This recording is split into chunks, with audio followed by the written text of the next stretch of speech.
अच्छी किताबें और अच्छे लोग जल्दी जल्दी समझ में नहीं आते हैं। अच्छी किताबें और अच्छे लोग जल्दी समझ में नहीं आते हैं, उन्हें पढ़ना पड़ता है। Jai Hind friends, welcome back to my channel the great learning. और आज हम बात करेंगे कोशिका का संरचनात्मक संगठन के बारे में कि कोशिका का संरचनात्मक संगठन क्या होता है। यानी हम ये जानते हैं कि हमको अगले वीडियो में हम कोशिका पढ़ चुके हैं, लेकिन कोशिका के अंदर हमको क्या क्या पढ़ना होता है ये हमको जानना जरूरी होता है। कोशिका पढ़ चुके हैं, अब कोशिकांग। कोशिकांग का मतलब, अब एक रूम है, उसके अंदर बहुत सारे सामान होंगे, बेड होगा, अलमारी होगी, कपड़े होंगे, कुछ बर्तन हो सकते हैं, वगैरह वगैरह अन्य चीजें होंगी, ठीक है। लेकिन उसी प्रकार कोशिका है, लेकिन कोशिका के अंदर जो चीज जो कुछ भी है उसको हमको जानना जरूरी है ना। आप अपने रूम में जानते होंगे कि कौन सा चीज कहाँ है और क्या है, उसी तरह हमको ये भी जानना जरूरी है कि कोशिका है तो कोशिका के अंदर क्या क्या है। आइए हम जानते हैं कोशिका के अंदर क्या करते हैं, उसको हम कोशिकांग बोलते हैं। यानी इन सबको हम मिला के बोला जाए तो ये कोशिकांग है। क्या है? कोशिकांग। इसे क्या है? कोशिका झिल्ली है, कोशिका भित्ति है, केंद्र केंद्र द्रव, अंदर प्रजालिका, गोल्गी कण, लाइसोसोम, माइटोकॉन्ड्रिया, प्लास्टिड, राजधानी और कोशिका विभाजन। हमको कोशिका के अंदर इतना पढ़ना है और इसी को हम लोग बोलते हैं कोशिकांग। कोशिका के अंदर जो भी पाया जाता है उसे हम कोशिकांग बोलते हैं, ठीक है। अब हम वन बाय वन करके हम इसको समझते हैं, ठीक। तो पहला कोशिका झिल्ली क्या होता है, हमको सबसे बड़ी पॉइंट ये है कि कोशिका झिल्ली क्या होता है। आइए देखते हैं कोशिका झिल्ली क्या होता है। यह कोशिका की सबसे बाहरी परत होती है, यानी जो कोशिका होती है यह उसकी सबसे बाहरी परत होती है, कोशिका झिल्ली। इसका नाम से ही लग रहा है कि झिल्ली के बारे में बात की जा रही है।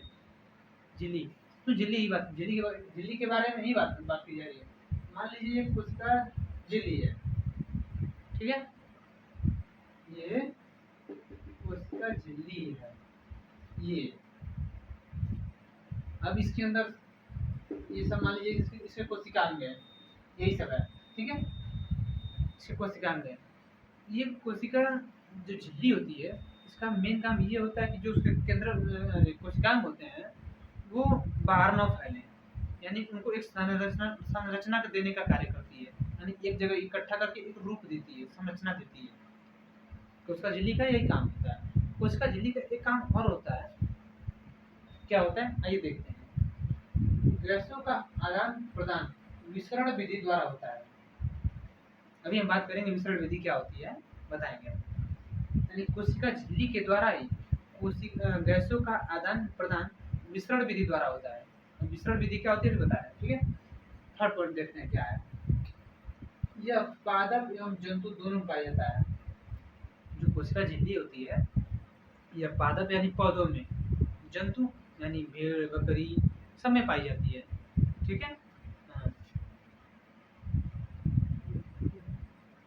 यह प्रोटीन का बना होता है, यानी कोशिका जो झिल्ली होती है वह प्रोटीन की बनी होती है, कोई दिक्कत, ठीक है। कोशिका के सभी अंग इसी प्लाज्मा झिल्ली में होते हैं। एक चीज और, कोशिका झिल्ली को ही प्लाज्मा झिल्ली भी कहते हैं। कोशिका झिल्ली को प्लाज्मा झिल्ली भी कहते हैं, ठीक है। अब हम बात करते हैं कि विसरण विधि क्या होती है। ये हमारे लिए मेन पॉइंट है। हमें ये तो समझ में आ गया होगा आप लोगों को कि ये दिक्कत है कि विसरण विधि। अब विसरण विधि क्या होती है, आइए हम बात करते हैं विसरण विधि के बारे में। विसरण विधि का मतलब ये होगा कि जैसे मान लीजिए कि दो बर्तन में पानी ले लीजिए और एक बर्तन में किशमिश ले लीजिए और दोनों बर्तन में किशमिश ले लीजिए। एक बर्तन में चीनी का घोल बनाइए, एक बर्तन में पानी का घोल बनाइए। तो जब जानते हैं जब जिसमें किशमिश पानी के घोल में अगर डालेंगे तो किशमिश फूल जाती है, और चीनी के घोल में डालेंगे किशमिश जो होगी वो और चिचुक जाएगी, यानी पिचक जाएगी, ठीक है। तो ये ऐसा क्यों हुआ, ये एक विसरण विधि है, लेकिन कैसे ये हम बताते हैं। क्योंकि जो पानी क्या है, जो पानी के घोल का बर्तन है उसका जो पानी है वो सांद्र है, सॉरी तनु है, ठीक है। तो जब भी कोई भी चीज तनु से बर्तन में मान लीजिए हम एक बर्तन में पानी लेते हैं और एक बर्तन में दोनों में पानी है, ठीक है। एक में चीनी का घोल बनाएंगे, एक को सादा छोड़ देंगे, वैसे ही पानी को रहने देंगे। दोनों बर्तन में 100 ग्राम मान लीजिए हम किशमिश डाल देते हैं, ठीक है। खाने के लिए नहीं डाल रहे हैं, चेक करने के लिए कि तनु विसरण विधि क्या होती है, ठीक है। तो जो किशमिश हम डाले हैं उसमें पानी में, वो क्या होगी, फूल जाएगी। और जो किशमिश हम डाले हैं वो सांद्र यानी चीनी के घोल में, वो और पिचक जाएगी। क्यों, ऐसा क्यों हुआ? आखिर दोनों में तो पानी ही है, लेकिन चीनी के घोल में डाले हैं तो वो पिचक जा रही है, और नॉर्मल पानी में डाल रहे हैं तो फूल रही है। क्यों? कि उसका रीजन और नियम ये होता है, क्योंकि जब भी तनु से सांद्र होगा, ठीक है, तनु से सांद्र की ओर जाएगा तो उसका आकार बढ़ेगा। यानी जैसे पानी क्या होता है, तनु का मतलब सीधी सीधी बात पतला है, यानी जब इसकी तन्यता कम है, जब ये गाढ़ेपन की ओर जाएगा तो उसकी कोई भी आकार, जब मान लीजिए अब रूम में कोई सामान भरेंगे या गुब्बारे में हवा भरते हैं तो वो फूलता है ना। जब गुब्बारे में हवा भरते हैं तो वो फूलता है। उसी प्रकार जो पानी है वो किशमिश में जा रहा है, अंदर जा रहा है, वो उसको अवशोषित कर रहा है। क्यों? क्योंकि दोनों का इक्वल बैलेंस नहीं है, जो भी हो अंदर बैलेंस नहीं है। तो जब दोनों लेके फूल के बराबर हो जाएगा तो वो तनु और तनु यानी दोनों का इक्वल हो जाएगा बराबर, तब वो नहीं फूलेगा और ना ही दोनों का आदान प्रदान होगा उसमें एक दूसरे से। लेकिन अगर जो चीनी का घोल होता है और उसमें जो किशमिश पड़ी होती है, दोनों सांद्र हैं, इसी वजह से दोनों का नहीं होता है। इसी वजह से जो किशमिश होती है वो पिचकने लगती है, बल्कि जो उसका चीनी का घोल होता है वो बहुत थोड़ा तनु होता है, लेकिन जो किशमिश है उसके अंदर अधिक सांद्र होने की वजह से उसकी सांद्रता तनु के अंदर आने लगती है। यानी तनु सांद्र और सांद्र बराबर होंगे तब दोनों में कोई रिएक्शन नहीं होगा, न उसको अवशोषित करेगा न ये फूलेगा। लेकिन जब भी तनु और सांद्र होगा तो तनु से हमेशा सांद्र की ओर ही होगा कार्य, पानी से किशमिश में जाएगा। अगर किशमिश भी जल की तरह तनु हो जाएगी, दोनों का बैलेंस, तब कोई दिक्कत नहीं, तब नहीं होगा वो काम। लेकिन जब नहीं होगा तब हमेशा उनकी प्रक्रिया चलती रहेगी, ठीक है। आप समझ में विसरण विधि क्या होती है? वही विधि द्वारा, उसी तनु और सांद्र विधि द्वारा कोशिका के अंदर होती है, कोशिका झिल्ली में। कैसे? और कोशिका झिल्ली में तनु सांद्र क्या काम है? गैसों का आदान प्रदान होता है। कैसे? जो O2 और कार्बन डाई यानी ऑक्सीजन और कार्बन डाइऑक्साइड होती है, तो जब CO2 कोशिका में बढ़ जाएगा, यानी कोशिका झिल्ली के अंदर जब CO2 ज़्यादा हो जाएगी तो कोशिका के अंदर की सांद्रता बढ़ जाएगी। जब CO2 बढ़ेगी उसके अंदर, मान लीजिए इसको CO2 मान लेते हैं, ये सब CO2 है, ठीक है, ये कोशिका है, कोशिका के अंदर ये सब CO2 है। अगर इसकी सांद्रता बढ़ेगी तो जब बाहर से O2 आएगी, वो क्या है? तनु है, तो हम बोलेंगे तनु से हमेशा सांद्र की ओर, ठीक है। तो तनु जब अंदर आएगी तो ये सांद्र बाहर निकल जाएगा। भाई दोनों बैलेंस करने के लिए जगह कम है तो दोनों को बैलेंस करना होगा ना, कुछ निकलेगा तभी कुछ जाएगा। बताइए, मान लीजिए इतना कुछ जगह है मेरे पास, फिक्स है कि मेरे पास इतना एक रूम में इतना जगह है, जिसमें जितना इसमें सामान आ सकता है उतना हम भर रख लिए। अब उसको कुछ और ऐड करने के लिए हमको कुछ ना कुछ निकालना पड़ेगा, ठीक है। उसी तरह अब कोशिका में कार्बन डाइऑक्साइड है, अगर कार्बन डाइऑक्साइड निकलेगी तभी तो उसमें ऑक्सीजन जाएगा। उसी तरह तो जब इसमें कार्बन डाइऑक्साइड आ गई है तो कोशिका की सांद्रता बढ़ गई है। अब इसको कम करने के लिए जब बाहर से ऑक्सीजन आती है तो ये कोशिका झिल्ली के यहीं से दोनों का लेन देन होता है, तो ये कार्बन डाइऑक्साइड बाहर निकल जाएगी और O2 अंदर आ जाएगा, ठीक है। यही होता है विसरण विधि, ठीक है। आइए हम नेक्स्ट टॉपिक पॉइंट की तरफ बात करते हैं, कोशिका भित्ति के बारे में। कोशिका भित्ति क्या होता है?